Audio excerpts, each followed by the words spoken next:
আসসালামু আলাইকুম।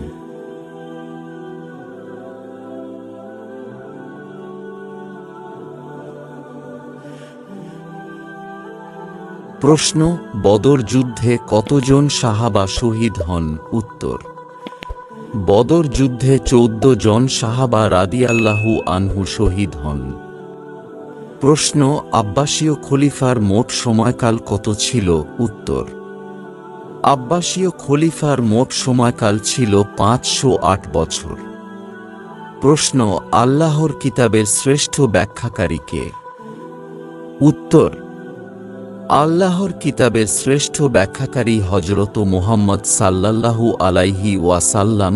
প্রশ্ন, হাদিস কি বা কাকে বলে? উত্তর, হযরত মুহাম্মদ সাল্লাল্লাহু আলাইহি ওয়াসাল্লাম এর বাণী হল হাদিস। প্রশ্ন, সুন্নাহ কি? উত্তর, হযরত মুহাম্মদ সাল্লাল্লাহু আলাইহি ওয়াসাল্লামের কর্ম। প্রশ্ন, সুন্নাহ শব্দের আভিধানিক অর্থ কি? উত্তর, সুন্নাহ শব্দের আভিধানিক অর্থ জীবনের একটি পদ্ধতি, অভিনয়ের একটি পদ্ধতি এবং আচরণের একটি নিয়ম। প্রশ্ন, হাদিস শব্দটি কোথা থেকে এসেছে? উত্তর, হাদিস শব্দটি তাহদিস থেকে এসেছে। প্রশ্ন, তুমি কে? অর্থাৎ ধর্মের দিক দিয়ে তোমার পরিচয় কি? উত্তর, ধর্মের দিক দিয়ে আমার পরিচয় হল আমি একজন মুসলমান। প্রশ্ন, আমাদের ধর্মের নাম কি? উত্তর, আমাদের ধর্মের নাম ইসলাম। প্রশ্ন, ইসলাম মানে কি? উত্তর, ইসলাম মানে আল্লাহর নিকট সম্পূর্ণভাবে আত্মসমর্পণ করা। প্রশ্ন, ইসলাম কি শিখায়? উত্তর, ইসলাম এটাই শিখায় যে আল্লাহ এক অদ্বিতীয়, তিনি একমাত্র উপাসনার যোগ্য এবং হযরত মুহাম্মদ সাল্লাল্লাহু আলাইহি ওয়াসাল্লাম আল্লাহর বান্দা ও রসূল। কুরআন আল্লাহর কিতাব। ইসলাম সত্য ধর্ম।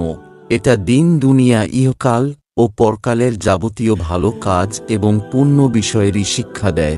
প্রশ্ন, ইসলামের ভিত্তি কয়টি ও কি কি? উত্তর, ইসলামের বুনিয়াদ 5টি, যথা কোলেমা, নামাজ, রোজা, যাকাত ও হজ। প্রশ্ন, ঈমান কাকে বলে? উত্তর, আল্লাহর উপর আন্তরিক বিশ্বাস এবং স্বীকারোক্তিকে ঈমান বলে।